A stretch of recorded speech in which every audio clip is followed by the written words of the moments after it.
evening, everyone. I would like to call Silicon Valley Clean Energy Authority Board of Directors meeting to order. Today is March 13, 2024, and at this point, we're going to call for roll call. Thank you. Director Craig? Here. Scozola? Here. Hilton? Here. Mohan? Here. Chua? Here. Abekoga? Here. Chair Walia? Here. Vice Chair Tyson? Here. Director Lee? Present. Klein? Here. Meadows? Here. Carruthers? Here. Risto? Here. Thank you, and we have a quorum of our board this evening. Thank you. Let's start with public comments on matters that are not listed on the agenda, please.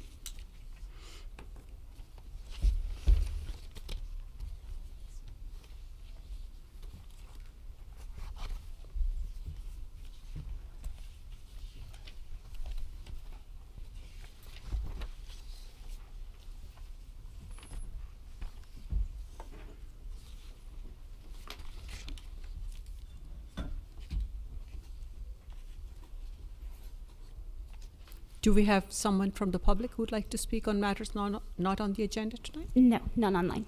Okay, thank you. Let's move on to, we're going to start this meeting. It's a bittersweet moment. We're going to start by acknowledging our CEO, Girish Balachandran, and we're going to adopt a resolution commending his leadership as SVCEA's Chief Executive Officer. I'd like to introduce this item first. Thanking him, Girish, for all your excellent 6 years of leadership at SVCE. When you came here, SVCE was just a year old. Under your leadership, the organization has grown from its infancy into a well-established and highly regarded community choice energy agency in the state of California. As a testament to that, just prior to the start of this meeting, we had commendations for Girish from numerous state legislators' offices. What a moment. Thank you, Girish. I'd like to start first by requesting Director Lee, asking if he would like to say a few words. Thank you, Chair. Wow. What a party, Girish. And I'm just so happy for you and your next venture ahead. Under your leadership, the growth of this SVC really has been tremendous. Not only this organization has grown in numbers of employees, but certainly growing so much in the impact of our community as a whole.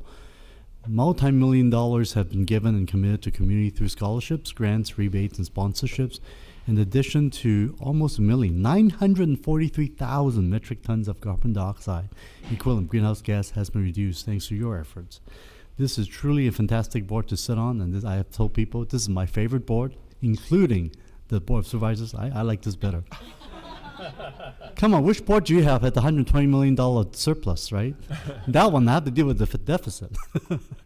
And you really thanks a lot of that in part of the extraordinary leadership of Girish this past 5 years. And I'm most honored, actually, to be your backup Uber driver to get you back to Sunnyvale to get some restful sleep. And thanks to him, I've been getting those 5-star rating all this time. We will definitely miss you, especially at our key dinners as well. Thank you, Girish, for all your incredible work. And I have a commendation here, Jermaine.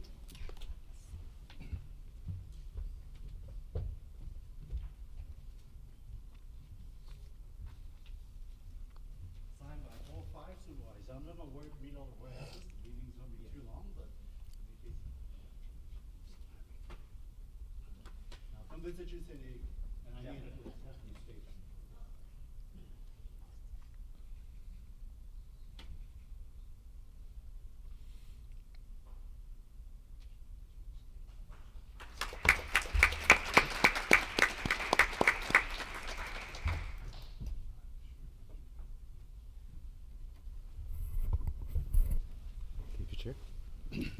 Thank you, Director Lee. At this point, I'm going to look around and see if any other members of the board would like to say a few words. Director Meadows. Thank you. Oh, wait, no. Let me use. So this is. Oh, I have to do both of these. Sorry, I have two devices, so pardon me. So this is kind of off the cuff, but I was thinking about it as I was listening to all the speakers earlier, and this is actually the better group to say what I'm about to say. So firstly, Girish, thank you, and thank you for the time you've spent bringing me up to speed, first as an alternate director and then a director. I remember our very first one-on-one over Zoom, and I think it was at that meeting. Do you remember the question I asked you? I said to him, what's it like trying to run a company with a board of directors who are all elected officials, and some, if not many of them, don't know a thing about your business? And he had this little Cheshire cat smile, and I don't even remember the answer. It was something very diplomatic, like, oh yes, I have a very dedicated board. And he's continued to mentor us all, and hopefully you're proud of us and our passion for the mission. So thank you, Girish, and you can answer that question if you'd like.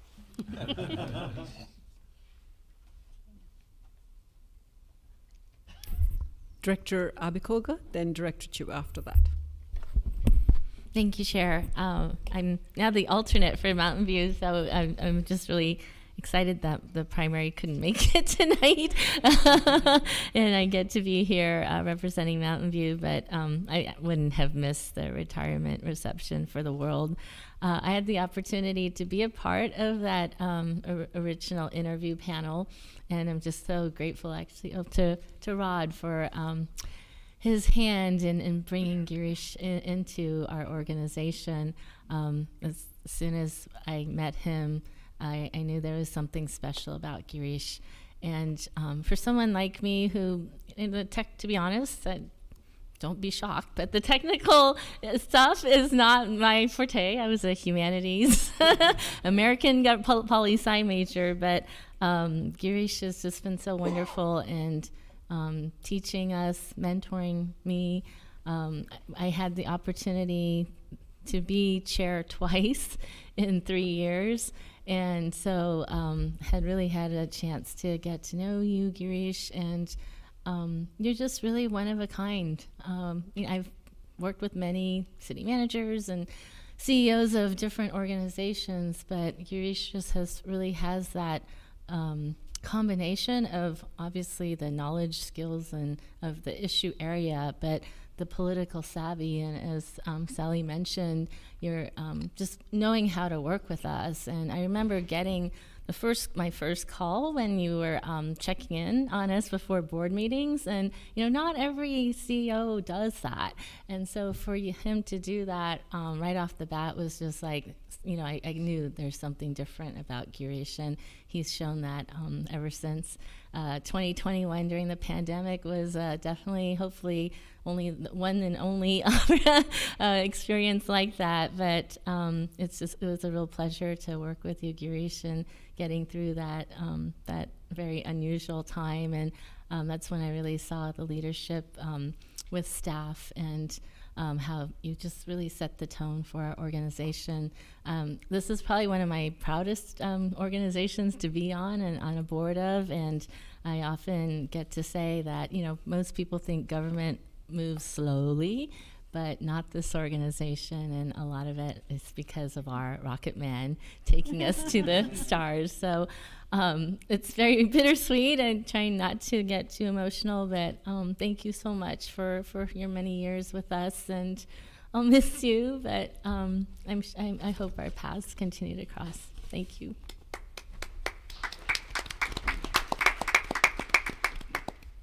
Director Chua. Thank you, Chair.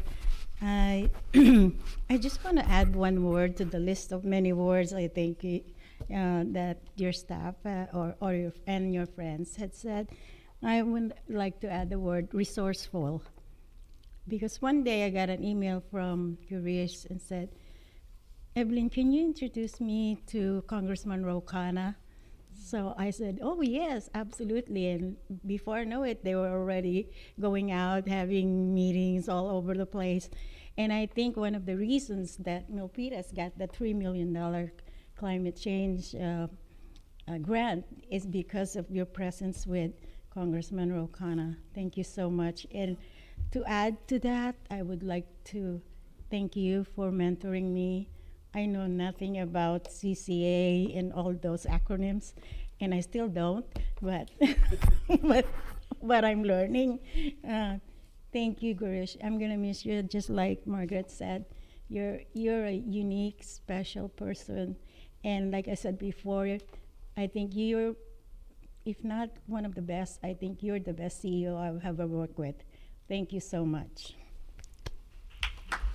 Thank you, Chair. Director Klein? Yes, and I'll continue the remarks. You know, I just want to say it's been great working with you. And, you know, so I come from a technical background, you know, and I remember the first time we sat down, and one of my previous companies was doing, you know, meter reading and time of use.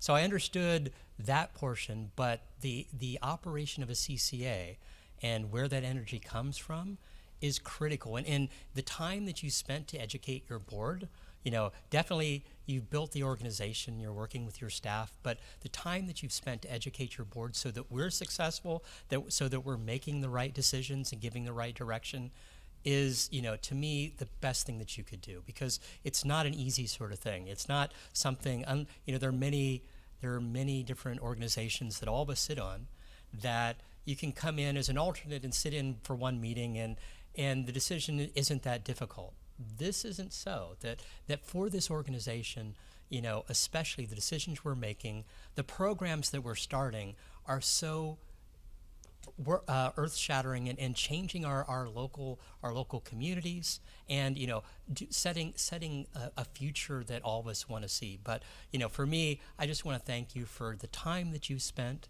You know, I wish Jim Griffith tried to be here. You know, he was one of the help. You know, Sunnyvale, Mountain View, Cupertino were the founding members, and making sure that organization was in good hands with the CEO, and then the CEO making sure that the board members are successful is in everyone's best interest. And so I will miss your books, you know, how you basically educated us for beyond that, you know, passing them to staff. And I look forward to seeing what, you know, Girish's retirement book club is going to look like for everyone. But thank you from the bottom of my heart, and, you know, I look forward to seeing you back here someday, you know, giving us whatever your next steps are in different organizations. But thank you for also, you know, bringing Monica on board, making sure that we have the right person to pass this organization on to. And that's the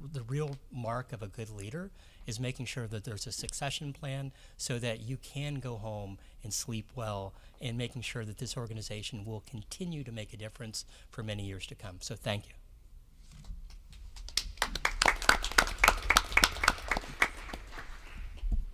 Director Mohan? Yeah, Girish, like everyone else on this podium as well as in the auditorium, I will miss you as well.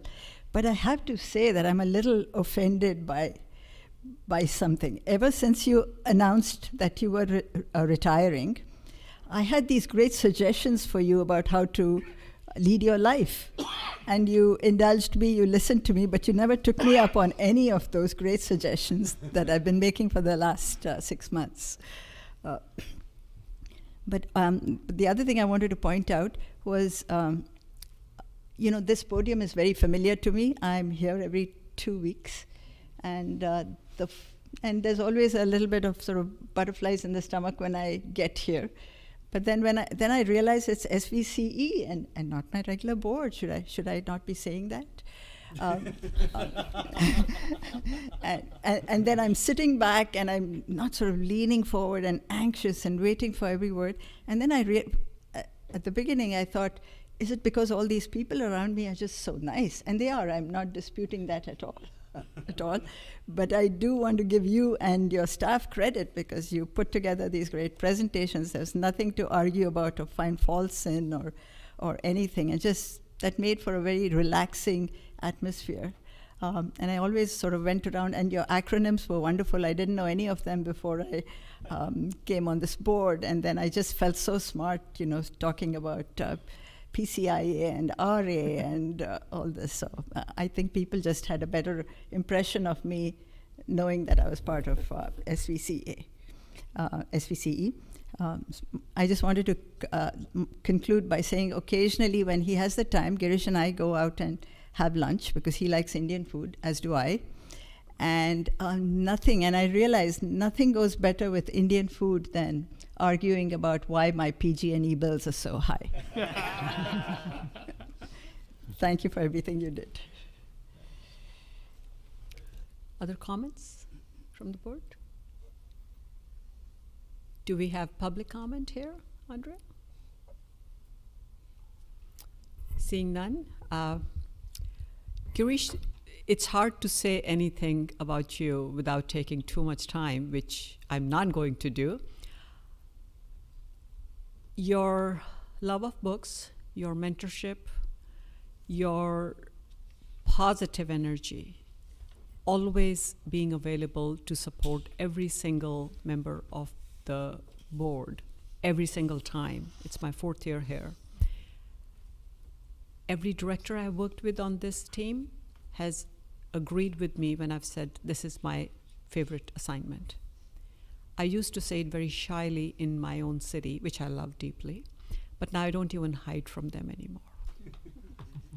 And a lot of that credit goes to you, Girish, and the wonderful team you have around you. Thank you for your leadership, stellar leadership, and thank you for leaving SVCE in good hands by promoting succession planning. Thank you. You will be deeply missed, but we will stay in touch.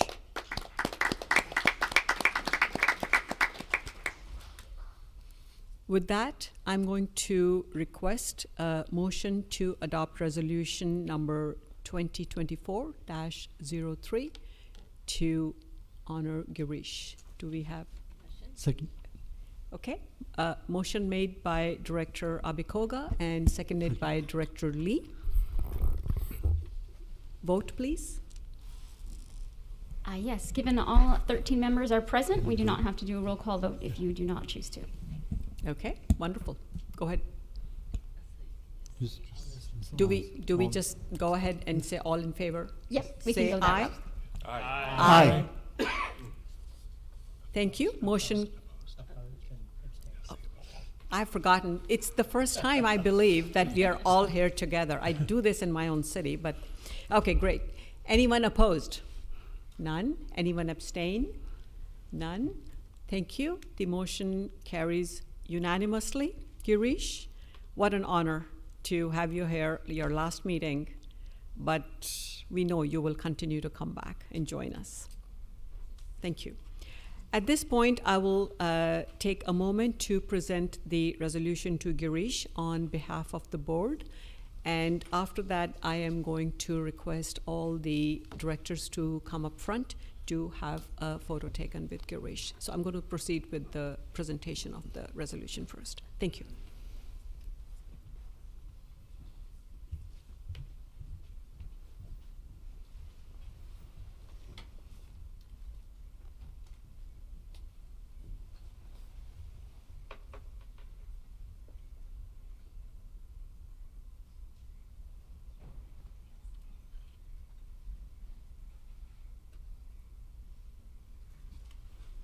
Come on.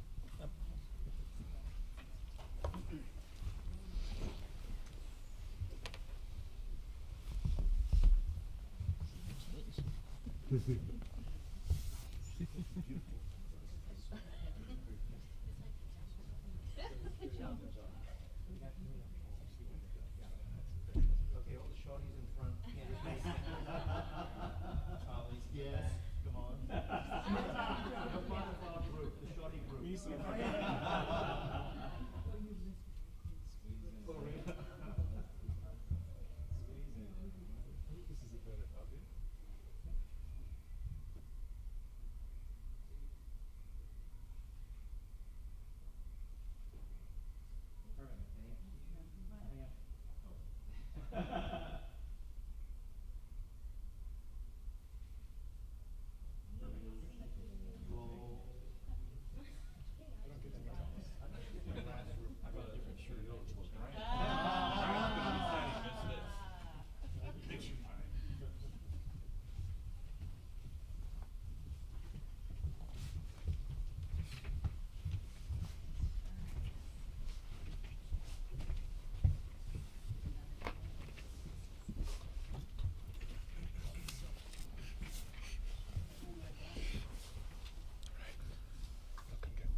Okay.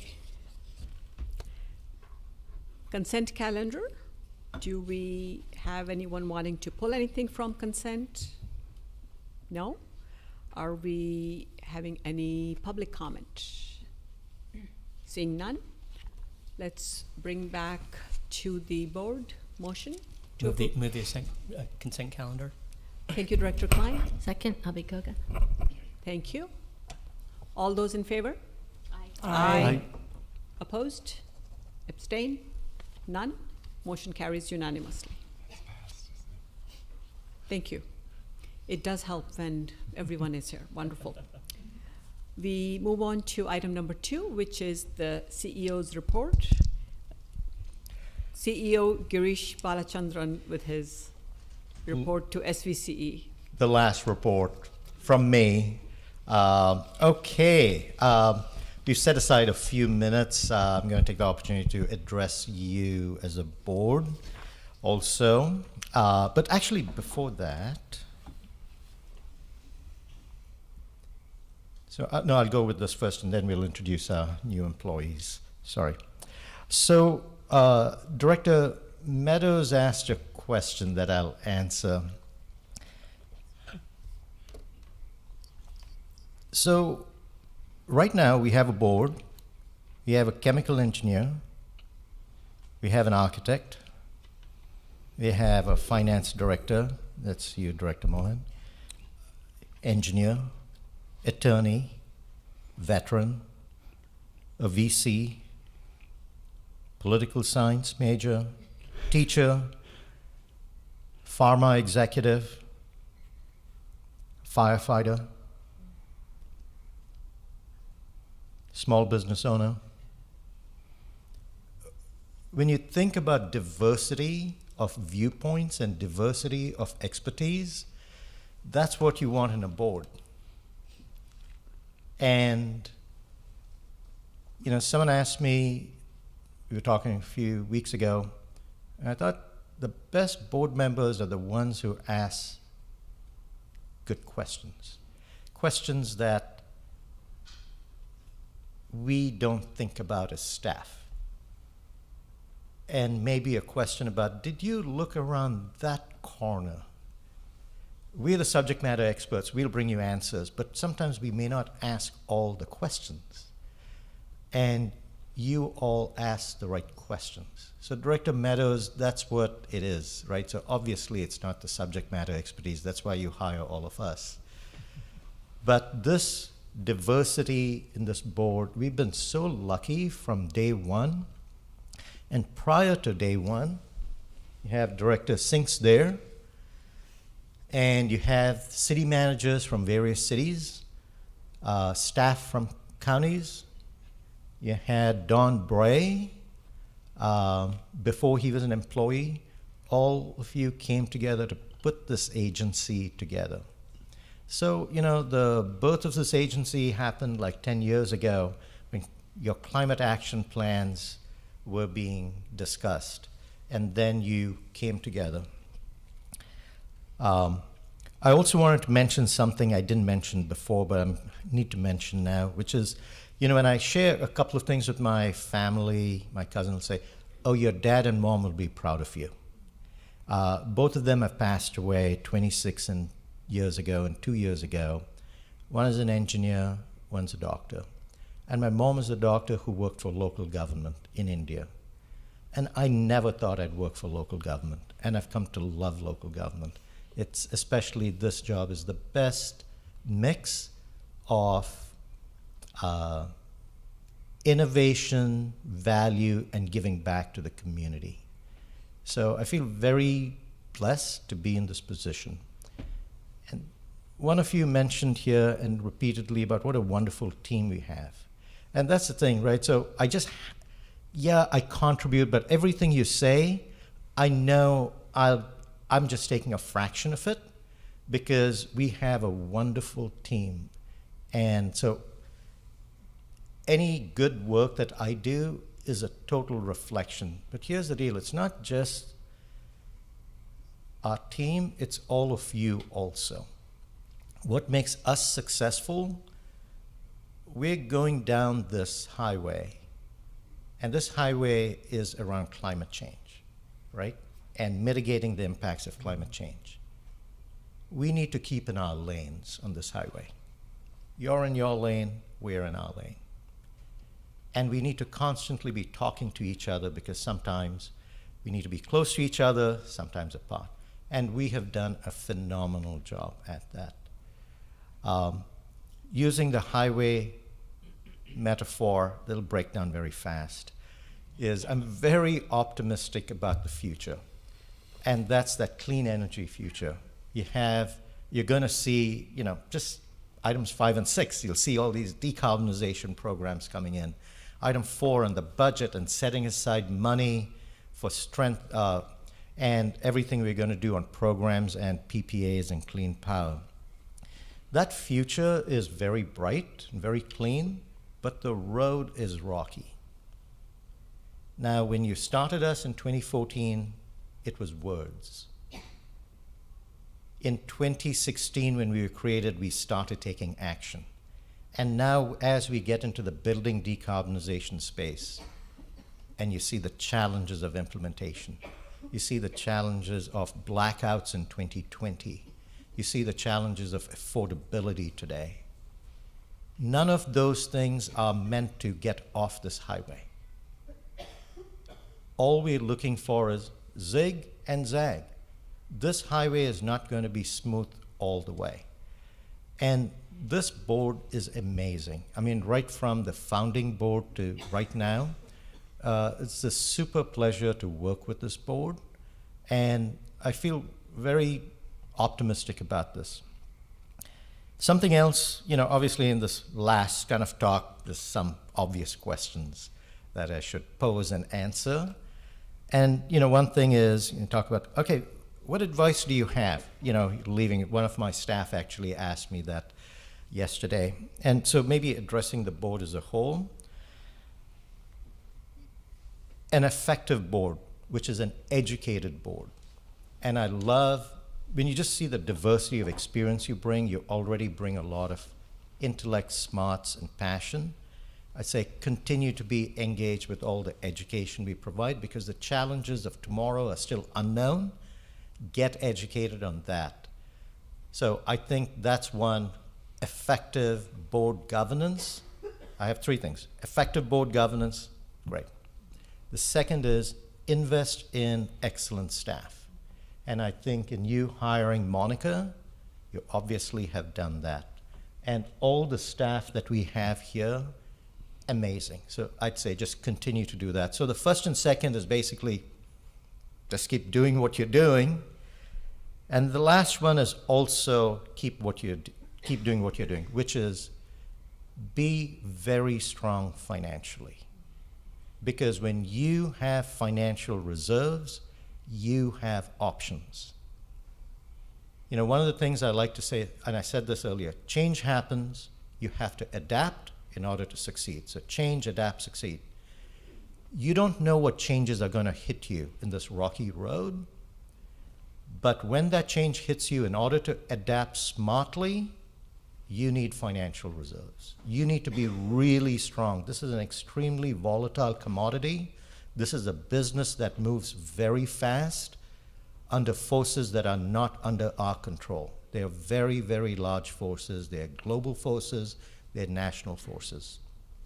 If you have enough financial strength, you don't have to react. You can be very smart, and all the values that you espouse, clean energy, affordable energy, reliable energy, and don't forget you want to take all our customers with you, right? So we need to be looking at equity and our low-income customers. When you have the resources, you can balance all of that. So we've had a great journey from 10 years from when this was thought of at the Cities Association. You all are leaders over there too. Thank you all to our previous board members and our current board members. So that's kind of my thanks to all of you. It's just such an amazing day today. Thank you for the resolutions. Thank you, Director Lee. Thank you, Chair Walia. It's just very moving, and I do appreciate that. So with that, I am going to move to another part of the, sorry, if you just give me a second, please. Okay. I'd like to introduce two of our newest employees. First, David Hicks, who joined SVCE in February 2024 in the Power Resources team as a data engineer. He is local, and we're very excited to have him, and he is here with us, and he would like to introduce himself to you.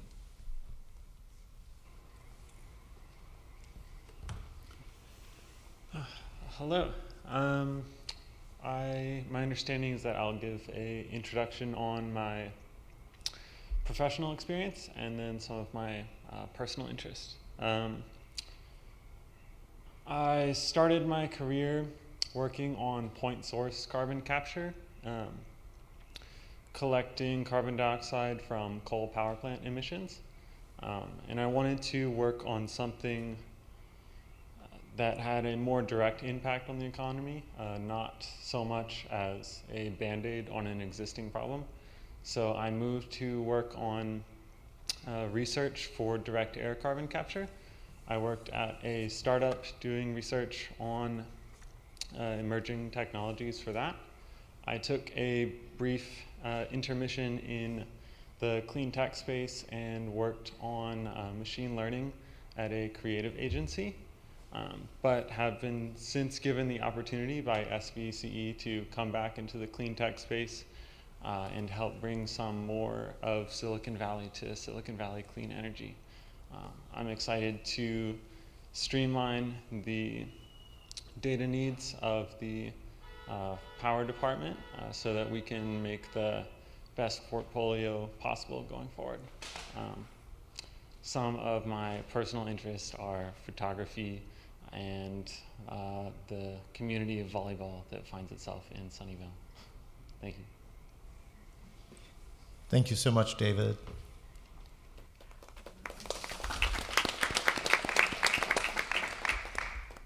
Our next new employee we'd like to introduce today is Kayla Kiefer. She joined SVCE last week as our new decarbonization fellow, and she's joining through the Climate Core program. She has a very interesting background.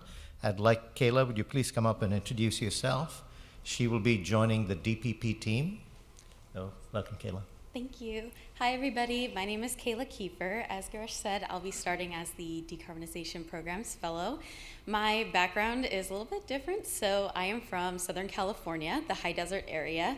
I attended California State University of San Bernardino, where I received my bachelor's in environmental studies, certificate in GIS. And believe it or not, this was the first time I had ever heard of climate change. And I was totally shocked. I knew that I wanted to do something and play my part where I could, so I furthered my education at Vermont Law School, where I received my master's degree in environmental law and policy.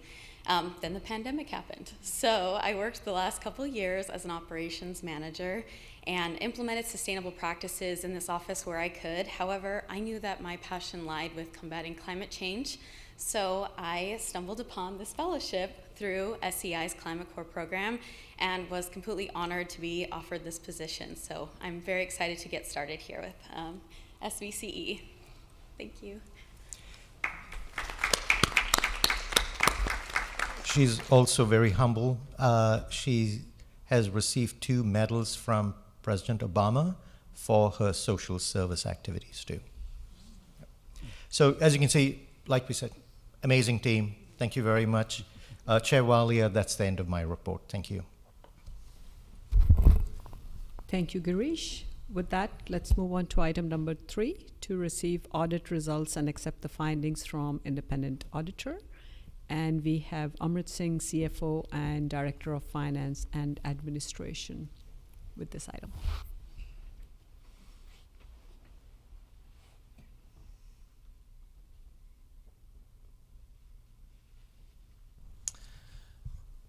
Good evening, directors. I'm pleased to announce that our external auditors have completed the financial audit.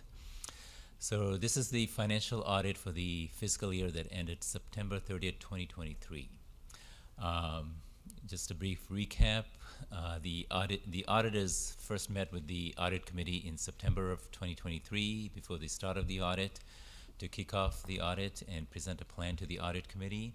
The audit committee had a chance to engage on the scope of the audit. Since then, staff engaged with the auditors and responded to all their requests. At the end of February 29th, the audit committee met. The auditors presented the results of the audit, and I believe Director Mohan will speak on behalf of the audit committee later.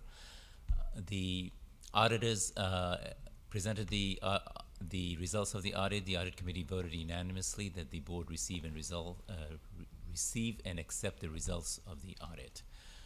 With that, I would like to introduce Kellen Gilbert. This is the second year he's done the audit for us from Picenti and Brinker, and he will walk the board through the results of the audit. This is an action item, so at the end of this, we do ask that the board vote to accept and receive the results of the audit. Thank you. Kellen? Thank you very much. And looks like Andrew's got the presentation. Thank you. As Imra said, my name is Kellen Gilbert. I am the audit partner from Picenti and Brinker. I have about 17 years of experience, mostly in the government sector. I work with multiple CCAs in California and have a lot of experience in the area. And Alejandra Schaefer was the engagement supervisor. This is her 4th year working on various CCA engagements with me. Next slide, please. So at this point, the audit is complete and we have issued the report. Silicon Valley received what we call a clean audit opinion. That means that it was an unmodified opinion that says, in our opinion as the auditors, the financial statements are free of material misstatement and that they are materially accurate. In addition to the basic financial statements, we have also issued a report, a separate letter stating that we did not identify any significant deficiencies in internal controls. So this letter basically states that during our audit, all of our observations of internal controls, we did not identify any of the various types of control findings, whether it was a significant deficiency or material weakness. None of those were identified during the audit. Next slide, please. This is probably my favorite slide because I just think it's very important when communicating as an auditor to the public. Just to remind everybody of what the relative roles and responsibilities are over the financial statements. There's a common misconception that the auditor, although we can help prepare the financial statements themselves are a product of management. So management is responsible for all the financial data within the financial statements. They are responsible for the disclosures of the financial statements. And most importantly, they're responsible for establishing, maintaining, and monitoring a system of internal controls.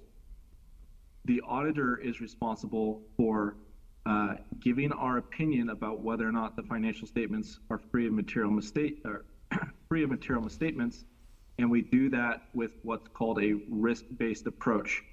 A risk-based approach means that we obtain an understanding of the organization's processes, internal controls, accounting procedures, and also the micro and macroeconomic environment in which the organization operates.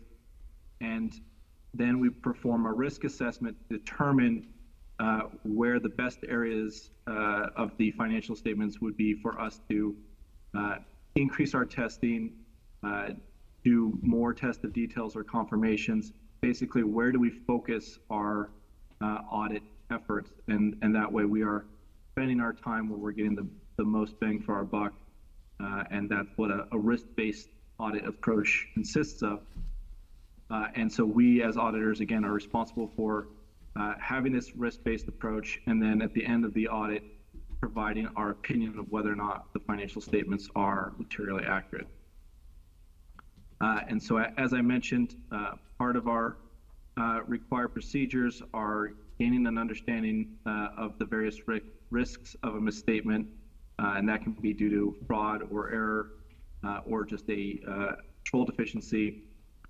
We consider internal controls, whether they're designed and implemented and functioning properly, and then to test all the information that we've gathered, we perform a select basis of test of year-end balances. We look at transactions throughout the year, and we also evaluate the adequacy of footnote disclosures. Next slide, please. So this is just a brief rundown of some of the procedures that we perform. We always start with revenue recognition and accounts receivable. This is an extremely important part of the audit, and so we always want to make sure that we spend an adequate amount of time testing revenue recognition. So we take a test sample of customer billings to make sure that those occurred and existed and were recorded appropriately. We look at total cash received during the year to total revenue recognized as an analytical procedure to make sure that revenue is not being overstated. We look at cash that comes into the organization after year end as a way to substantiate the year end accounts receivable balances and also to test their underlying revenue figures. And then also we look at a sample of revenue throughout the year to make sure that revenue is being recognized consistently and appropriately, not just at a point in time, but really throughout the year. We also test cash. Cash is a relatively easy area to audit, but obviously it's an extremely critical part of the health of any the finances for an organization. So we want to make sure that we test cash appropriately, and we do that by sending confirmations to financial institutions and reviewing any related reconciliations back to the trial balance. Next slide, please. The accrued cost of energy, that is a large part of the audit. It's a large number for the financial statements. We want to make sure that the expenses are recorded appropriately, that the amount accrued at year end is complete and accurate. We look at subsequent received bills and from electricity providers and cash payments and double check that calculation to make sure the accrued cost of electricity is complete and accurate. Other liabilities, contracts, other payables, we look at those. We do subsequent disbursements testing to make sure that everything that should be recorded at year end is, that there are no what we call cutoff issues where something that should have been recorded falls into the next period. We want to make sure that there are appropriate controls in place to make sure that cutoff is addressed completely and accurately. And finally, and maybe most importantly, we review the financial statement footnote disclosures for two factors, really. We want to make sure that all the required disclosures are included. We want to make sure that there aren't any unnecessary or over cumbersome disclosures. And we also want to make sure that if there are any disclosures that they basically are just including factual information, again, that's required. And without what we would call management bias, we want to make sure that there's not anything in there that where management could be putting their unnecessary input influencing the reader of the financial statements. So we want to read the financial statements and disclosures carefully to make sure that they're again, complete and in accordance with the standards and that there's no unnecessary information in there. Next slide, please. So the following couple slides are just a few sets of what we call required communications to those charged with governance. This is an area where the professional standards believes it's extremely important that we, the auditor, communicate directly with those who have the ultimate responsibility for the financial statements, which is this board and the audit committee. And so we just want to say that there were no material changes to the accounting policies or significant new accounting policies adopted during the year. We didn't identify any significant or unusual transactions where there was lack of authoritative guidance. So this would be if there were any extraordinary transactions or something where it was unclear how we should treat that. We didn't encounter anything of that nature. Next slide, please. We did not propose any material adjustments to the financial statements, and we did not identify any instances of fraud. That last one is a little silly to say in this meeting, but I think it's very important just to communicate and to also let this board, reassure this board that had we identified any instances of fraud, we don't wait until the end of the audit to communicate that. That's something that we would be communicating with management as soon as we identified it as appropriate.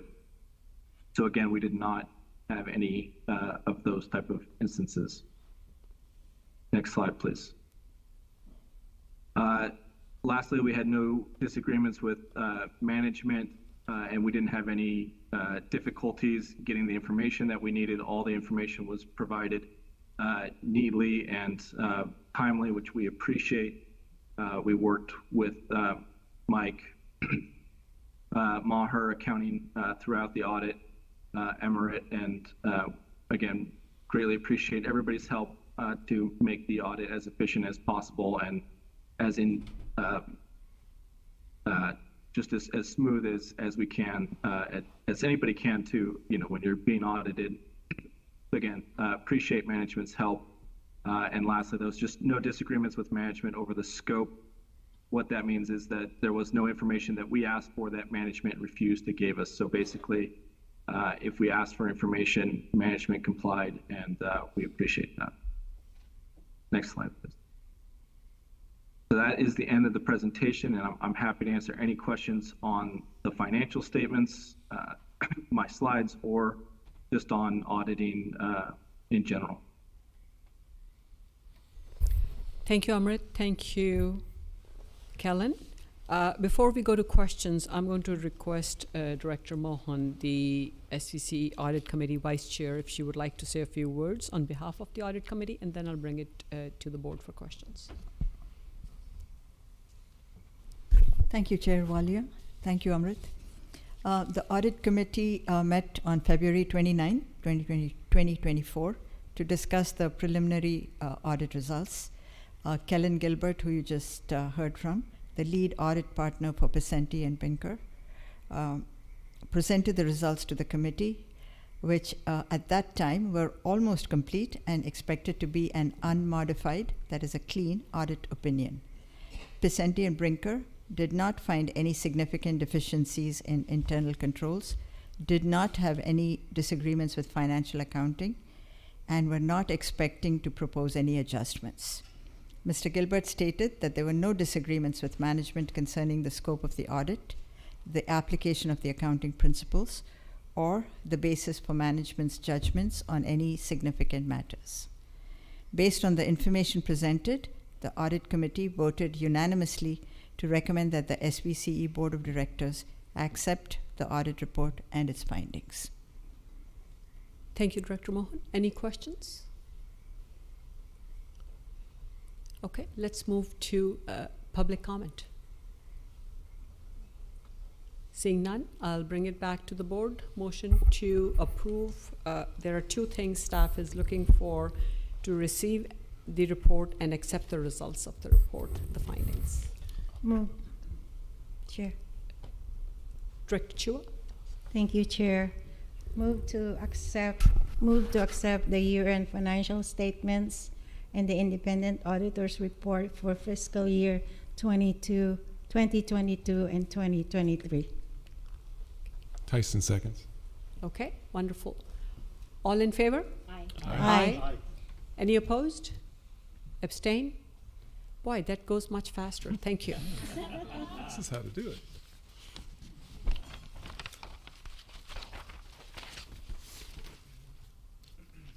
Okay. You know, at that time, I know I froze. It's like, is anybody going to say no to a resolution for Girish? Seriously? That's why my brain just froze after ayes, unanimous ayes. Item number 4, adopt resolution approving the mid-year 2022-23 adjusting operating budget. And once again, we have our CFO and Director of Finance and Administration, Amrit Singh, presenting. Thank you, Chair Walia. I'm pleased to present the mid-year budget. This is something that we do every year. This is the middle of our fiscal year, again, that began on October 1st, 2024.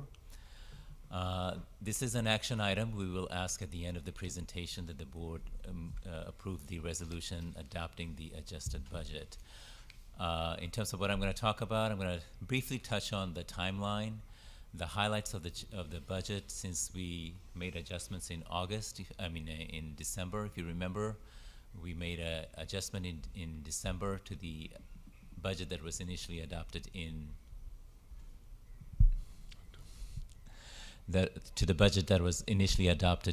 September, and I'll go over that. We'll compare the results of this mid-year budget results to the adjusted budget that was adopted in December. I'll review the 5-year reserve projections and some updates on operational expenses. So in terms of timeline, I'm not going to go into each of these timelines, but as I said, September is when the board adopted the annual budget. But if you remember the discussion we had at that time, there's a lot of uncertainty around PG&E rates and what the rates would be in January, and we get more information when we around November. We don't have the final decision on PG&E rates until late December, which is after the board meeting, but we have pretty good indication as to what that rate would be.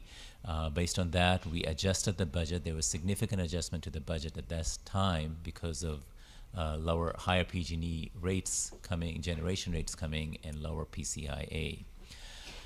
At this mid-year budget, this is a more comprehensive look at the budget. We're looking at all our operational expenses as well as adjusting for our power supply expenses. So key highlights of the budget looks better, even better than what we had discussed in December. But it's a bit of a bittersweet news. We're showing that we are improving the bottom line by about $39 million. But this $39 million is driven by decrease in prices. As Grish mentioned, this is a commodity that's very volatile, and we talked about the swings. We do stress test analysis to measure the impact. Natural gas prices, which on the margin influences what electricity prices are. If you remember, little more than 12 months ago, they were almost at record high prices. Now they're at record low prices. That's how quickly this market moves. And if you know one thing about prices when they come down, which means the rates that PG&E used to set the PCIA and their rates that went into effect in January, now they're basically going to be under collecting PCIA. So that means come next year, PCIA will be holding other variables constant, PCIA will be going up, and their rates are probably coming down. So this money, while we're earning it this year, this is most likely most of this will go away next year. And just to give you a ballpark number, in December timeframe when we were doing the budget, for next fiscal year we were projecting, what we were projecting versus what we're projecting now, there's a swing of about $80 to $90 million downward adjustment just from these prices. So it's always remember to know this dynamic of how PCIA works. You can't bank all this money for this year because some of this will be returned next year in the form of higher PCIA and lower PG&E rates.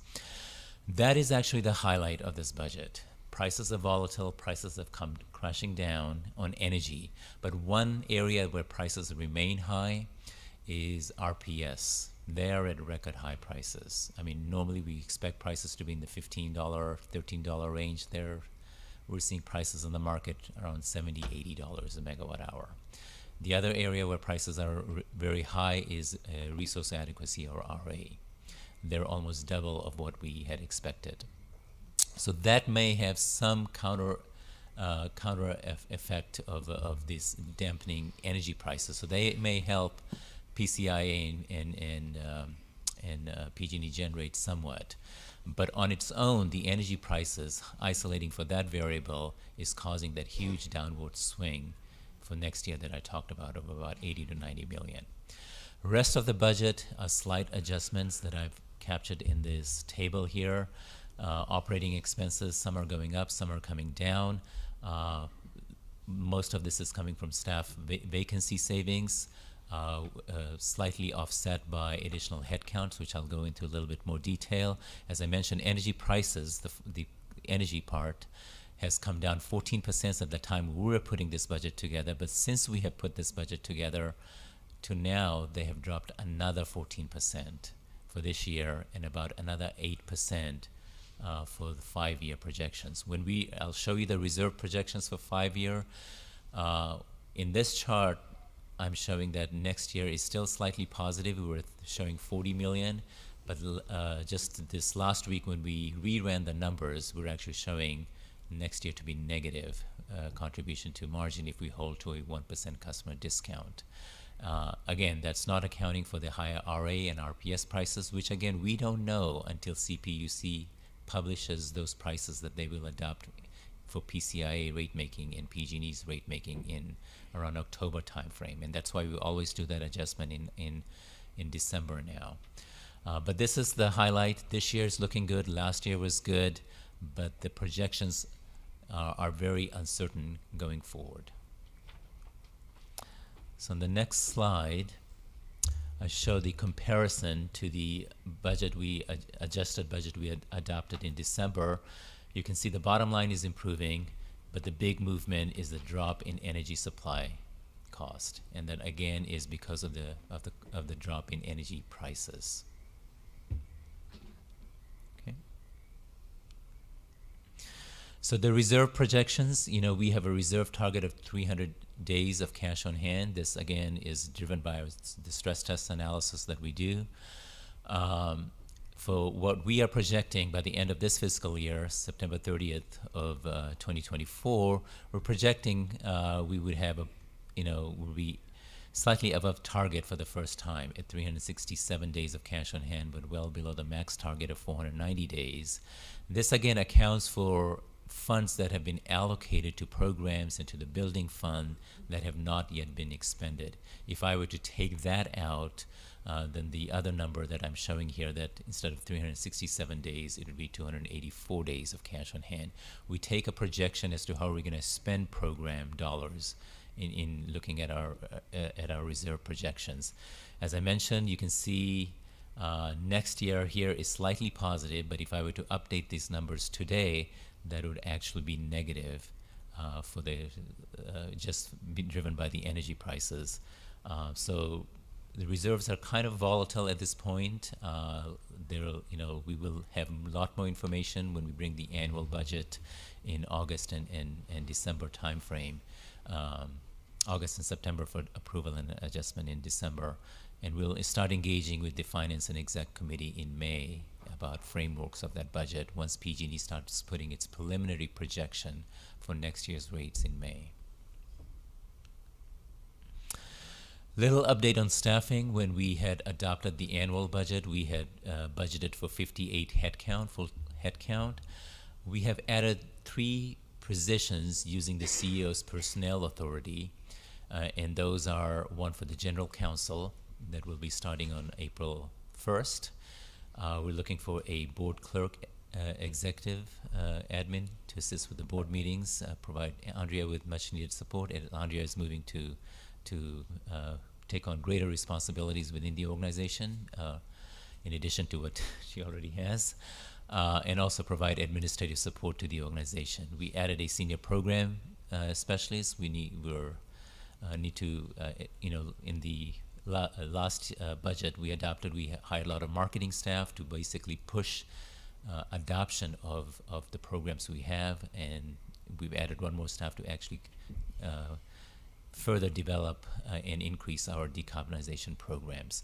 One additional headcount that we're asking in this budget to the board today is one additional headcount, associate power analyst in our power procurement department, to basically assist with the management of the procurement portfolio.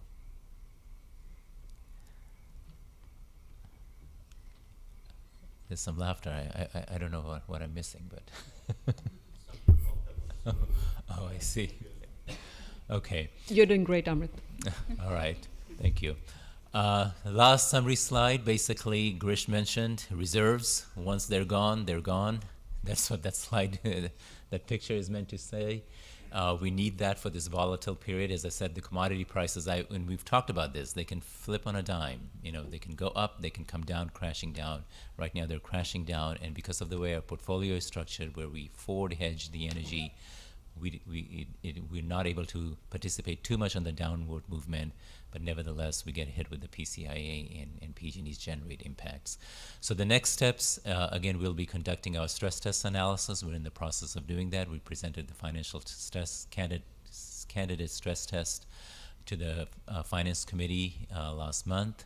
We are working on those. We'll be bringing that to the committees in May, and then to the board in June, and then we'll start our budget framework discussion in May, and then we will bring the next year's draft budget to the board in August for adoption in September, and then we will also do that adjustment once we have once we know what CPUC's published prices are for prices that will be used to set PCIA and PG&E's generation rate. That's sort of the end of my presentation, and before we ask the board to vote, I'd be happy to take any questions. Thank you, Amrit. Thank you for the good news and the reminder that, good reminder, I should say, once again. You have reminded us there is volatility in the market and a lot of moving pieces with different timelines. So constantly needing to be vigilant and keeping a strong reserve. Thank you for that. Questions? Director Lee. Thank you, Amrit, for the very informative presentation. Very technical, but certainly very accurate as to how this PCIA works. You know, basically, is the higher the rate the electricity is, the higher the rate that we charge, and therefore we actually do better, and vice versa. But with regarding this gas price decrease, the significant decrease right now, I know we don't buy.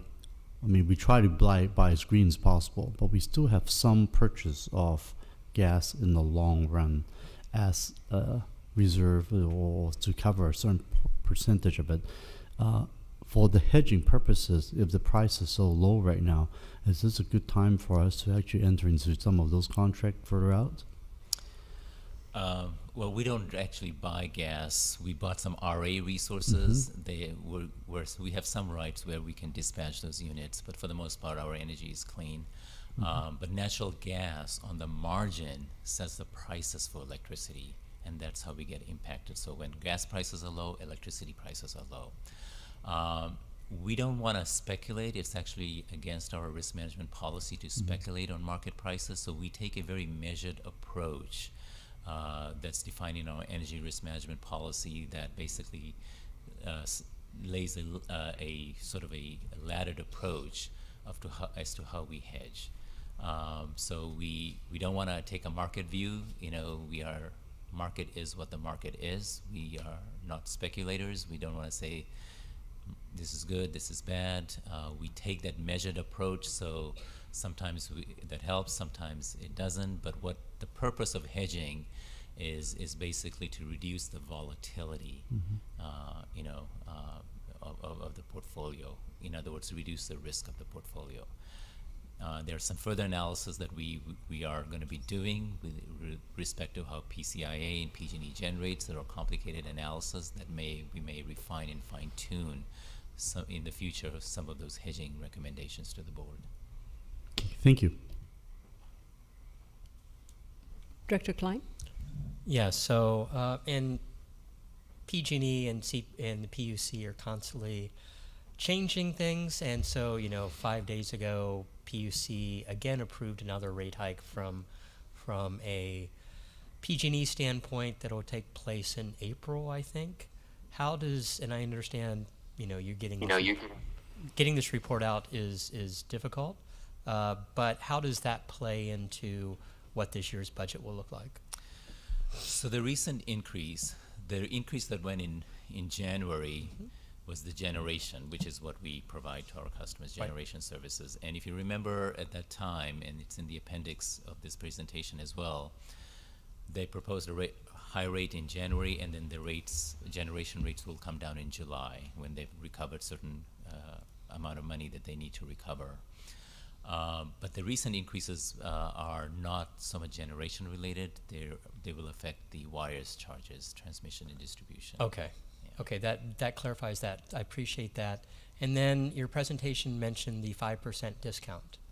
And so do you want to talk about what Silicon Valley Clean Energy provides and what staff is recommending, kind of digging into that for, looking at reduced income over the next 2 years, eating into our reserves in 2025 and 2026, but also you mentioned in passing the potential increase in the discount that we give to our customers. So currently we provide 5% overall discount. We provide 4% general discount to everyone, then 1% that we translate into additional dollar bill credits for our Carefare low-income customers, which for them amounts to a substantial number, something like 20-21%. When we set the budget in December, or adjusted the budget in December, we, on a planning basis, said we'll target for a 4% discount for next 2 fiscal years. But it's not a commitment. It's not what we will do when we present the budget for this year. We're setting at 4%. At least is guaranteed through, is approved through end of this, the fiscal year, end of September. But when we'll come with the annual budget, we will make a recommendation at that time, looking at our financials, looking at the new stress test analysis as to what we should be recommending. Chances are we don't want to go below 1%. I think we have built reserves to account for these type of volatility, so we don't have to go below higher than PG&E rates. Whether we stick with the 4% for the rest of the year, which probably is likely given the last 2 years of strong reserves we've had. But we will revisit whether we want to stick with the recommendation of 4% or what the right number should be for the next, probably from January through September of next year. So that's a discussion that will be shaped by the analysis we're doing, the stress test, and the upcoming discussions we'll have with the committee regarding next year's budget.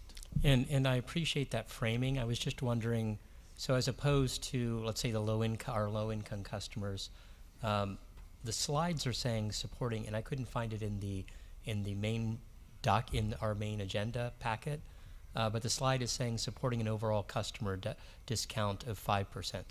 So as things currently stand, and I know that, as things change on a dime, and the cost of energy is decreasing rapidly, so making sure that we have good reserves is critical, but the 5% overall is supported where we stand right now or not? You mean, is that a good number for where we are for this year's budget? Correct. Well, we've made decisions at least where we stand now, 4% and 5% for our low-income customers.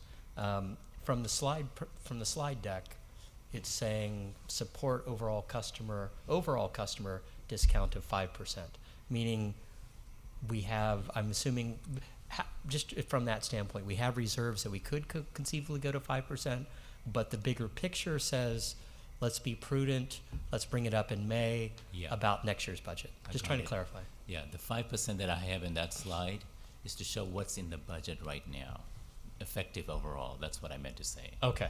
The 4% for everyone plus the 1% that we've given to that in dollar bill credits we're given to our local. So the budget right now that I presented, basically what I meant is including a 5% overall effective discount. That's what I meant to say. Okay. Just thanks for that clarification. Sure. Thank you.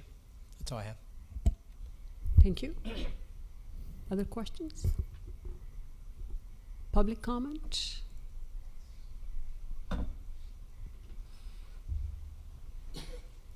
Thank you, Mr. Carney. Thank you. Well, I certainly hope you will adopt the budget, but I did have some comments about looking forward. So I know some of you are new to this board and some of you are not. I've been engaged with Silicon Valley Clean Energy for its 10 years of its existence. PCIA used to be an enormous topic of discussion among clean energy advocates. We basically hated it. So let me just refresh your memory on why it exists in the first place. It exists because a bunch of load departed PG&E for this CCA and many others. And based on the year in which an entity took that load away from PG&E, they imposed essentially a tax, the PCIA, which was intended to cover the cost of contracts that they had entered into for energy for which they no longer had customers. So they had to sell this energy on the wholesale open market. Parenthetically, if SVCE were to suffer a significant departing load, say, for example, Google decided to buy its energy elsewhere, we don't get a PCIA tax for our departing load. It's a one-way street developed by the CPUC in favor of IOUs. No surprise there. So the question is, ultimately, the PCIA will go to zero for every vintage, including ours. What I would love to know, and I suspect you might love to know as well, is what does the roadmap look like to a zero PCIA? When will all the contracts that PG&E had back in 2016 be completed? Because once a contract that is no longer necessary for them ends, they can't charge PCIA based on it anymore. The calculation of PCIA is notoriously opaque, and I don't really know to what extent any CCA can attempt to unravel it. But I think enough time has passed by now. Enough experience has been gained, and perhaps there might even be enough transparency into all those contracts that existed 8 years ago that somebody could take a whack at it and give the board a look forward into what the PCA is likely to be like based on different scenarios of the price of natural gas generated electricity. I would sure love to know that. I hope you love it too, and I hope you ask your staff to develop that forecast. Thank you, Mr. Carney. Any other member of the public? Seeing none, I bring it back to the board. Any comments? Chair. Director Chua? Thank you.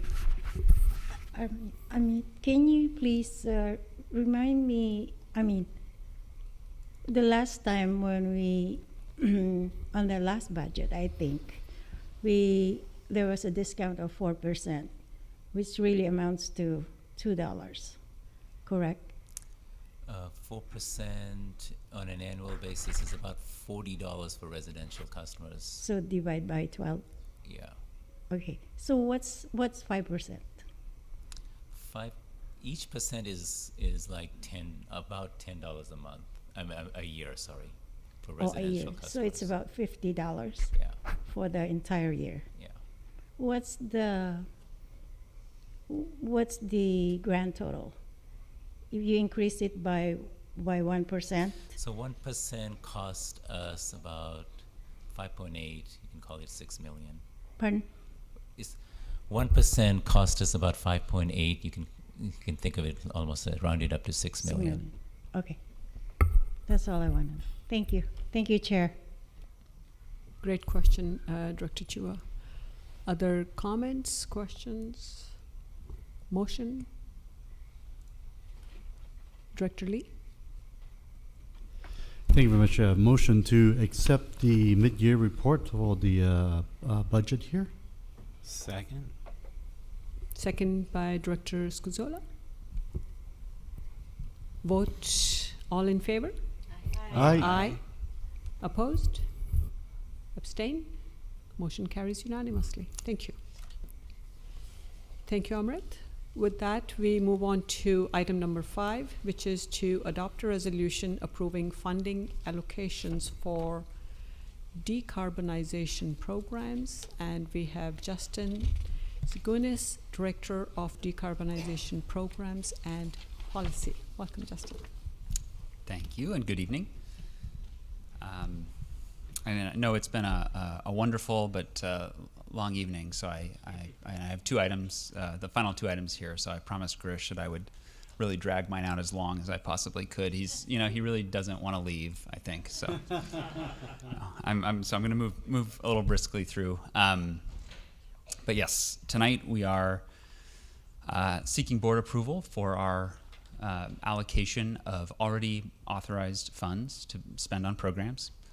So these are funds that the board authorized largely in the past about 6 months since the start of the fiscal year. And we said we would come back to you with our recommendation on how to kind of weave them into our existing portfolio, where to add this funding, and that's what we're doing today. I have a couple of recap slides that some of them you've seen from me before. You've certainly seen this one. I did just want to kind of reiterate, when you think about, you know, our efforts to reach scale in the SVCE territory and really kind of decarbonize everything rapidly, we really are thinking about getting towards policy. And that policy looks like REACH codes, which I know you all are familiar with. That policy also looks like the Air Quality District's rule amendments that are gonna go into effect and will prohibit the sale and installation of NOx emitting water heaters, furnaces, and we believe will then lead to a dramatic uptick in all electric heat pump water heaters. So as you think about that, that's going to be, you know, reaching tens of thousands of customers in our territory every year, right? Which is this next order of magnitude, similar to what we've done with REACH codes in all of your cities.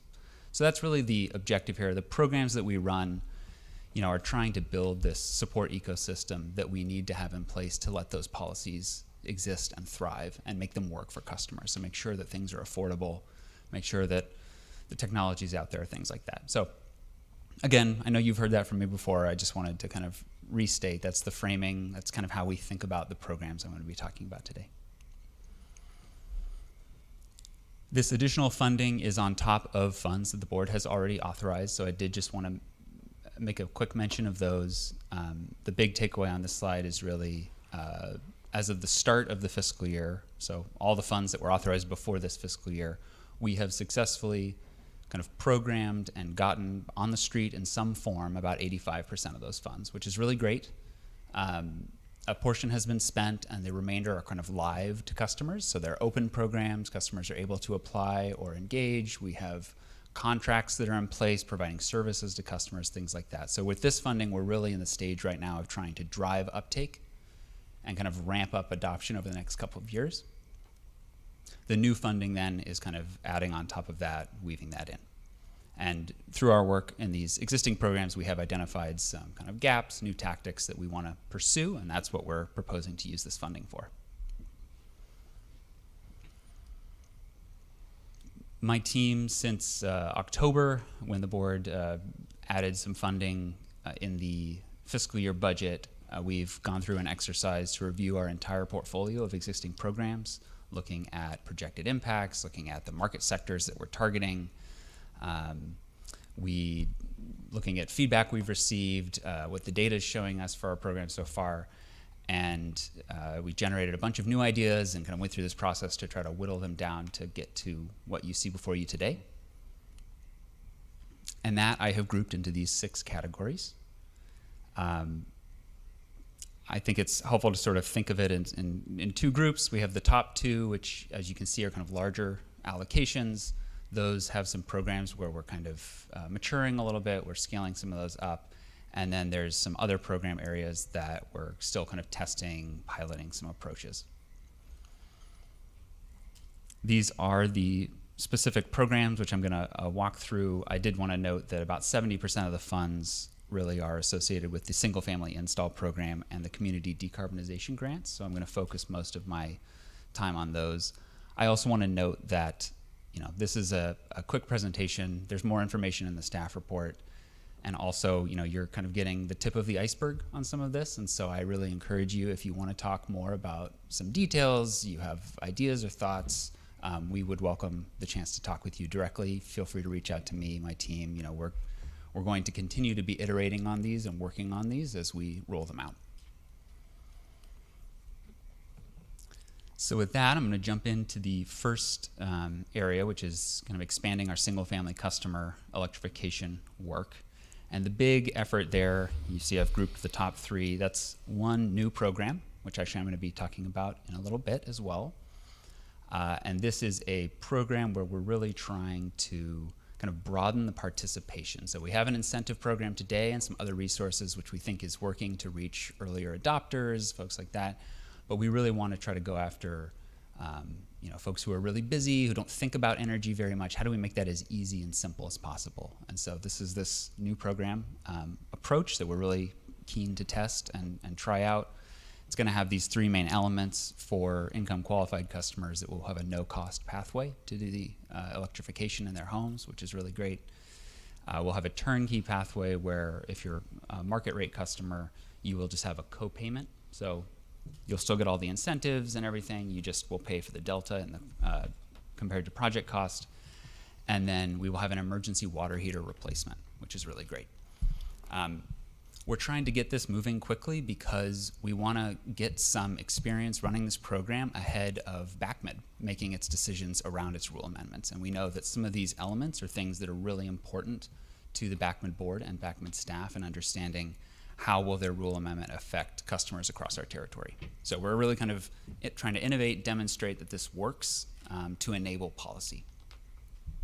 And then two smaller ones here. Neighborhood scale electrification is a really interesting concept as we think about scaling up electrification. It's trying to get whole groups of homes to electrify all at once so that we can actually kind of prune back the gas system that's serving them and use the cost savings associated with no longer running the gas system there to pay for the electrification. So it's a potential funding mechanism, and we want to kind of get some practice doing that because there's been some papers and analysis there. And then portable heat pumps, these are like window units. We think renters will be able to take advantage of them, and so we want to add some program offerings there. The other big one is in the customer awareness space. So this is building on some of the great grants work that we've already done by expanding the community decarbonization grants. And these would be to fund kind of localized, community-specific projects or programs. So it could be, EV charging in a given community. It could be a medical battery program, something that kind of makes sense for your community, but that SVCE isn't running ourselves right now or directly. And so it's an opportunity for kind of us to get some experience and learn from local projects that are happening without having to run them ourselves. And it gives all the agencies as well as local organizations a chance, if there's some ideas that they want to pursue, we can kind of support those as long as they are really driving GHG emissions reductions and kind of customer awareness and engagement around these topics.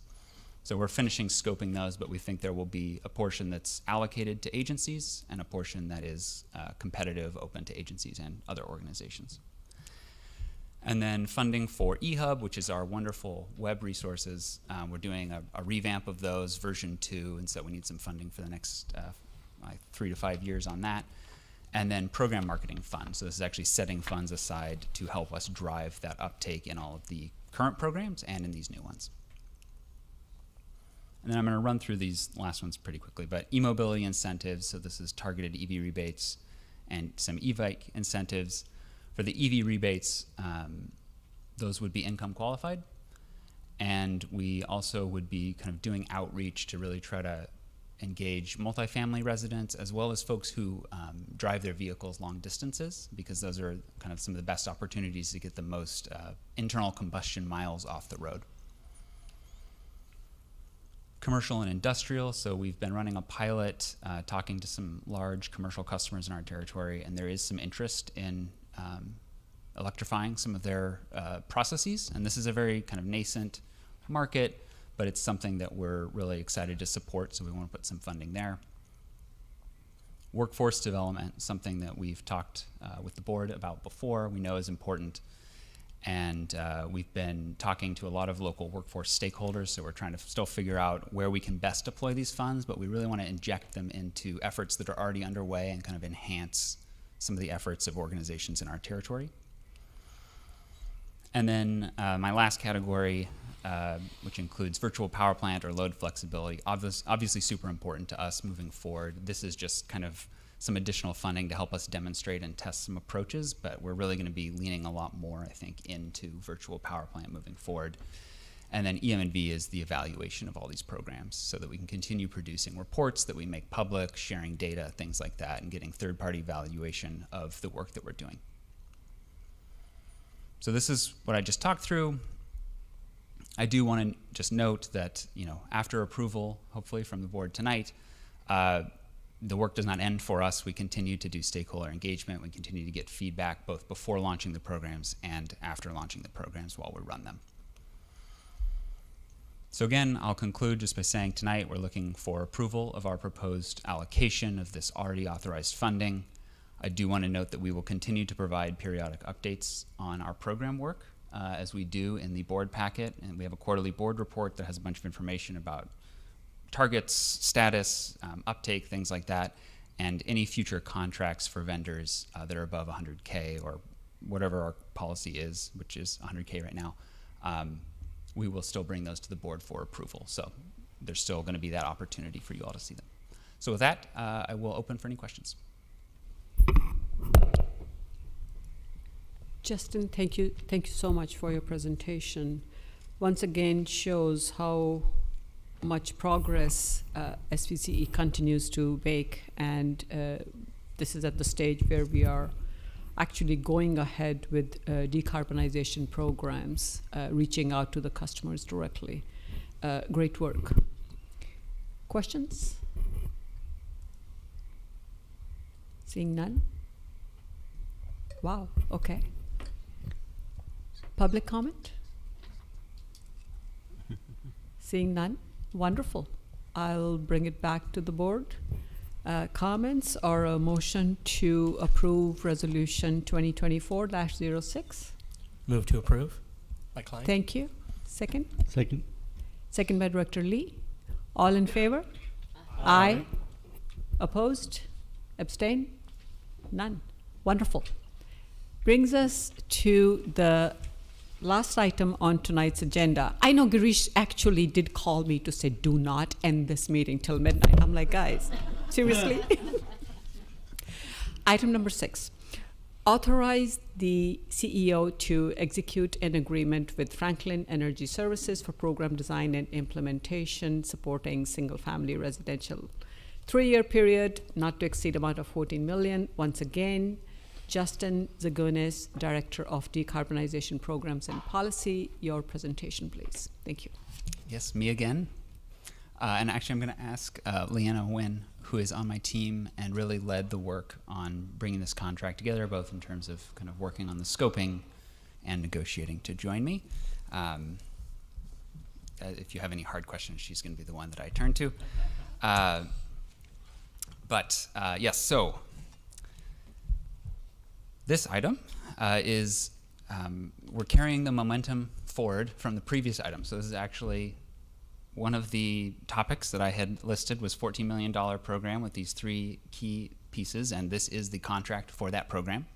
We are trying to waste no time in getting this out there. So we're looking for approval. This is, you're going to be seeing this slide more often from me now. I created it to kind of put into all of our presentations. But this topic, we're zooming into the gas sector and residential buildings, and we think really this contract will support all of these 5 different sort of pillars that I had mentioned before. So just sort of saying, today we're zooming in here to the middle one. And we already have some work going in the single-family residential sector. So you see these 3 programs on the left side. We have the eHub, which is our web resources, really there to kind of help inspire, make customers aware, move them down this chain of inspire, educate, act. We have the new Go Electric Advisor, which we're going to be rolling out more marketing around. It's this concierge hotline that you can call to really, hey, you have questions, you want to talk about it, you have bids from a contractor you want input on, whatever you need, again, trying to help people go through this process. And then Future Fit Homes, and that's the incentive program we've been running for over a year after we expanded it from just heat pump water heaters to the full suite of decarbonization. And when we look at the data, you know, and kind of who we think is participating across these things, we think, as I mentioned before, we're reaching some of the early adopters. We're reaching, you know, folks that are kind of maybe thinking about this or more aware, have the time and energy to go down this process. But what we want to add is this new program is a way to really reach folks who are busy, who don't think about this, who have emergency replacement needs, who are low income, who maybe today, you know, again, based on what we're looking at, aren't really engaging as much in the other pieces. So this is part of the whole ecosystem, really, of programs, and that's what we're trying to add here today. This is the shape of the program here. I'm going to emphasize just a couple pieces, and the key things to know really are we have gone out and we've brought on a vendor, and they have contractors on their team, and so we have selected the people who are actually going to do the install, and they're going to go out and they're going to scope the project. They're going to figure out what needs to be done. They're going to do the work. They're going to help go after rebates that are out there, whether that's SVCEA's rebate, which it's going to be very easy to go after because we're working with them, or state or federal, whatever else is out there, and they're going to kind of handle all of that. So there's a really big value from sort of customer ease, simple process, all of this. We also, for low-income customers, we're going to have a no-cost pathway. So we will cover the full costs for those customers as they go through this program. And then we will have the turnkey element, where if you're a market rate customer, you will pay the delta between the rebates and the project cost. And then we will have the emergency water heater loaner component. And you can see kind of our targets here, $14 million budget over 3 years. I do want to note that this is something that we have been working on with Peninsula Clean Energy, and we're really excited about that because it allows us to have great kind of consistency across our 2 service territories, which we've done before on REACH codes, we've done before on some other programs, and so we're excited to be bringing that to this sector. We're also going to be seeing roughly $1 million in administrative cost savings by spinning this program up at the same time as PCE, with the same vendor kind of looking at the same sort of shape of the program. So it's really great. This is the team that we selected and that we have contracted with. Franklin is a great organization that has a lot of experience running programs, direct install type programs in our area with other CCAs. Zero Home is actually a company that we supported through an innovation on-ramp pilot several years ago, so I'm really excited to see them back here, and they'll be doing the energy and bill impact modeling to make sure that the upgrades we're going to be doing to the homes will not lead to bill increases, which is really important. And then we have 3 local contractors who have done, you know, thousands and thousands of installs across the state of California, including many in our service territory. This slide I pulled out of the list of over 200 measures that we have in the contract. And I really just wanted to give you a little taste of this is the kind of technology, the kind of pieces of the project that we will be including. So that's electrification, which is maybe what you think of, but it's also smart devices, trying to make sure we avoid panel upgrades as much as possible. You know, we're gonna have a lot of control over the contractors in this project, and so we wanna make sure that they're kind of doing the kind of work that we would like all of our customers to be thinking about to kind of minimize costs, minimize strain on the grid, things like that.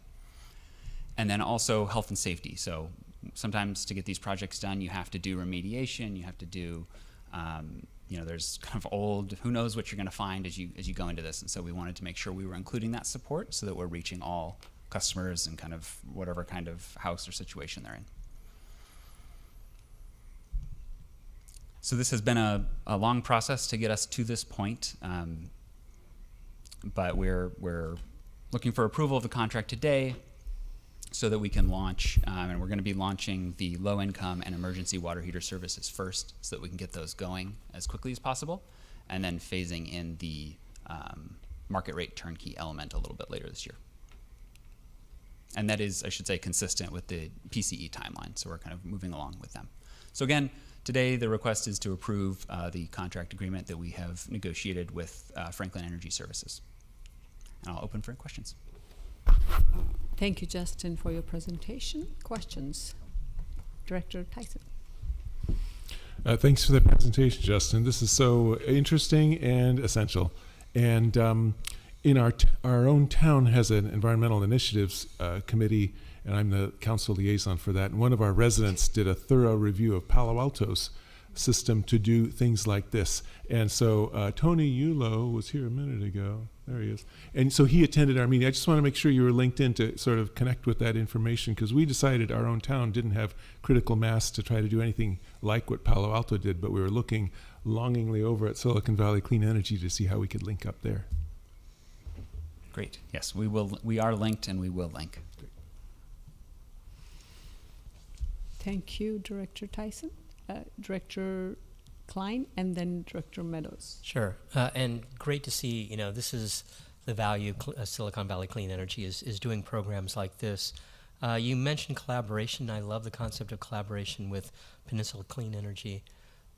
So that's specifically for single-family home installation programs, or is it a wider thing? And if it's only that, how long have they had it? How many homes have they done? Or is this something that both of us will partner on moving forward? Yeah, great question. So we partner with them and other CCAs as well, but we often kind of line up with them pretty closely on a variety of things. Reach codes. We did a bill impact study with them.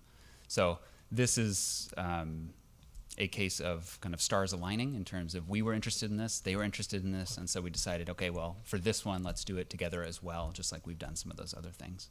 Okay, fantastic. Thank you. That's all I have. Director Meadows. Thank you, Chair. So this is all very exciting and interesting. So one thing that might help me is if you can, I hear what you're saying about the programs, and then we hear the numbers and all that. It would be really helpful if, I don't know if you could present case studies or little videos or something to show how each of these program processes work. Because when I'm with our residents, I can refer them to a website, but that's, even no matter how good the website is, that's not going to really help them. If you show me a case study, someone picks up the phone and calls, and then this is what the process looks like. It might help me understand it better and help our residents understand what they can access. Because I've tried sending people to the website and even finding, a specific link. It just doesn't get there. But if I can say, well, you know what, if you call, here's what they can help you do, or I can point to, if you had some of these case study videos for this process and this application, it would help make it so much more accessible to understand the process. So that's just my impression, or maybe you have that already. Do you have? No, that's great feedback, and we've been talking about how we can continue to get kind of information about programs, and I think to what you're saying, very actionable information about our programs in the hands of our board members and of city staff, so that you can kind of help refer customers to the right thing and in a way that's very intuitive. So I appreciate you saying that, and I think we may follow up with you to kind of talk through, hey, what would you be looking for, and we can make sure we're kind of addressing that. Yeah, okay, and thank you, I appreciate that. Thank you, Director Meadows. Once again, you have illustrated here how SVCE team is always open to the change and adapting to it, being so flexible to make progress. Thank you. Director Risto, and then Director Chua. Thank you. I think the encouragement program is interesting, especially for single-family homes where people have an existing home, and as an elected, when we've worked on reach codes, that doesn't impact remodels in our community. So, for example, my husband and I are now replacing or remodeling our 1985 kitchen in our 1880s footprint. There have been no good surprises, and only because I want to walk the talk, we're switching over to induction, and we're trying to prep for other things, but it's outside of our budget to replace our water heater, our furnace, our washer, our dryer, everything. But we're trying to prepare for that, and so just running the panel is exorbitantly expensive. However, what stuck with me was the idea of the emergency water heater. So I like that program because the day your water heater breaks, you want hot water the same day. And we're planning ahead. We will put in all of the electrical so that the day our water heater dies, we can go to electric.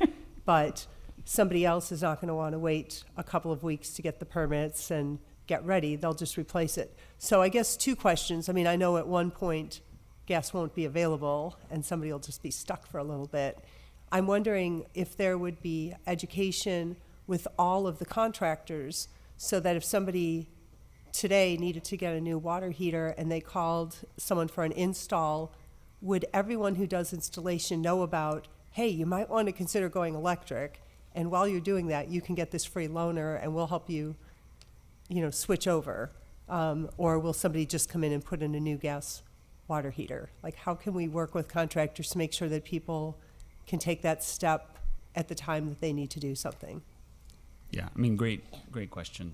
I think that is part of what we're trying to do with this program, is to sort of demonstrate what would that look like. And there's been some contractors that have kind of been doing some emergency type replacements in our territory, and there was I think a tech initiative to like a statewide sort of a state-led initiative to look at, okay, what would an emergency water heater look like? So what we're really trying to do is deploy that into our territory and hopefully get to a point where the contractors who are doing it for us start doing it in their own business. We start sharing that as a case study with other contractors in our territory to say, hey, this works. This is how you do this, and this is how you can put it into your business model. Because I think until we do that and we are working with the workforce to kind of sell this to the customers, yeah, it's going to be really hard to reach all the projects that are happening, all the emergencies that are kind of happening out there. That is also the value of the policy signals, right? Like when there's a restriction at the Bay Area level, like you won't be able to buy it anymore. And so that will force some of that, but we really want to get ahead of that so that we're kind of preparing people. The systems are in place. We don't want it to just be some switch that then. Right, because that'll be a very, very unhappy situation. Yes, exactly. When somebody, I mean, it's amazing to me what's not on people's radar screens, what we all know, and then you talk to somebody and they're like, what? We're not going to be able to gas, Yeah. So that phase over. So I appreciate that. I almost think like if somebody starts to Google water heater, that somehow we need to make sure the first thing that comes up is this program or something, like how to get it up high on the search. But, I'm documenting my kitchen remodel on Facebook for people to follow, and I promise you there's no good surprises, but, we'll be in good shape when the kitchen's done for all the rest of the house later. Thank you. Thank you, Director Risto. One of the things that we have been, I know this is your first meeting here, so you'll be happy to hear that we have talked about this issue in the past. And one of the things that has been happening is Team SVCEA is working with each city for a couple of things: permit modernization and finding ways to spread the message in each city's building departments, so that the word can spread amongst community members. My city, Saratoga, is a small city, and we are limited in staff. So even when residents are interested, when they don't get the immediate, complete answers, the inclination is to stay away. So there are a lot of incentives, and again, all ideas are great, and Team SVC is just fabulous about incorporating them and reaching out. So thank you. Director Chua? Thank you, Chair. We had a meeting with Zoe and Tony at one point, and we all got excited, our team, because I think almost everybody on staff is on that team, on that meeting. So one of the things that's really exciting, this is one of my initiatives, is Going Electric Tuesday, where a resident can call and make an appointment for 30 minutes and ask anything and everything about going electric. And one of the exciting things, and I saw it tonight, is your Going Electric Advisor. So what we're going to do is to connect. When they call, they will actually call you. You see what I'm saying? The Going Electric Advisor, which helps us because we don't have to have the FTE to do that, and because you know more than we do. So that's like the premise of the initiative. It will include Going Electric incentives will be added to our website, and also what else? Going Electric Tuesday, anything else about going electric. And I love the idea now you have a contractor dedicated to the heat pump water heater replacement. And that's the thing that we want to initiate first, start out first, to get our residents going and understanding what going electric means. So thank you for that. And I will share that information with the rest of our staff. Thanks. Thank you, Chair. Thank you, Director Chua. Other questions? None? Public comment? Seeing none, I bring it back to the board. We do need a motion to authorize the CEO to execute an agreement with Franklin. Director Klein. Move to approve the consultant agreement. Thank you. Second? Second. Second, Director Scozola. All in favor? Aye. Aye. Anyone oppose? Abstain? No? The motion carries unanimously. Okay, we are almost there and making good time. Board member announcements and direction on future agenda items. Any announcements, members of the board? Director Klein? Yeah, one last announcement. I just want to invite everyone here, all of the staff. You should be receiving invites this week, if you haven't already, to our Sunnyvale City Hall on Earth Day, April 20th from 11 a.m. to 3 p.m.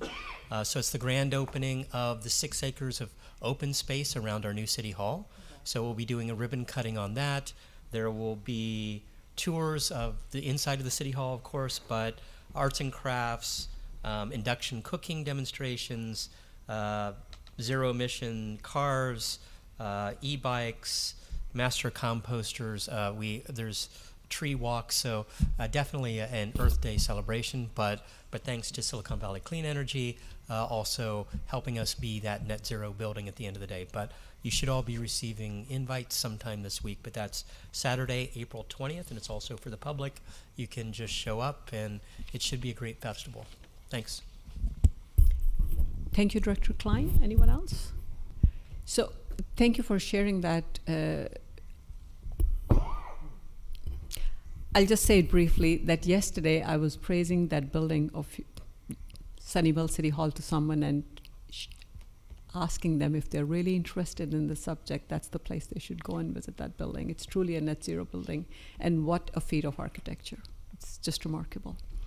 Thank you for the invitation. I'm sure quite a few of us will be there. So I'll make a quick announcement. It's included in the CEO report, and those at the exec committee heard from me. A couple of weeks ago, I had the opportunity, along with Director Ivan Martinez Beltran, to go to Sacramento for Cal CCA Lobby Day.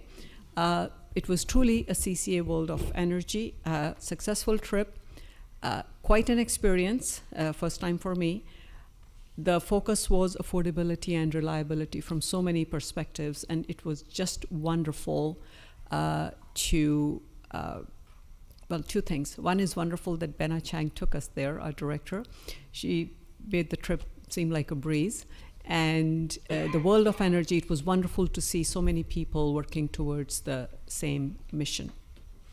With that, I am at the end of the meeting, and Girish, I am going to, it's truly an honor to adjourn the meeting, thanking you for your stellar leadership at the helm of SVCE for a long duration, and for your great service to not just this community, but to this cause.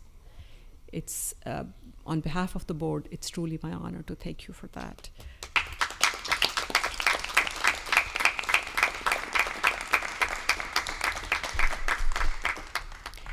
And yes, we look forward to book recommendations from you. And I believe the word "and" needs to go there. And can't wait to see what norms you defy next. With that, the meeting is adjourned.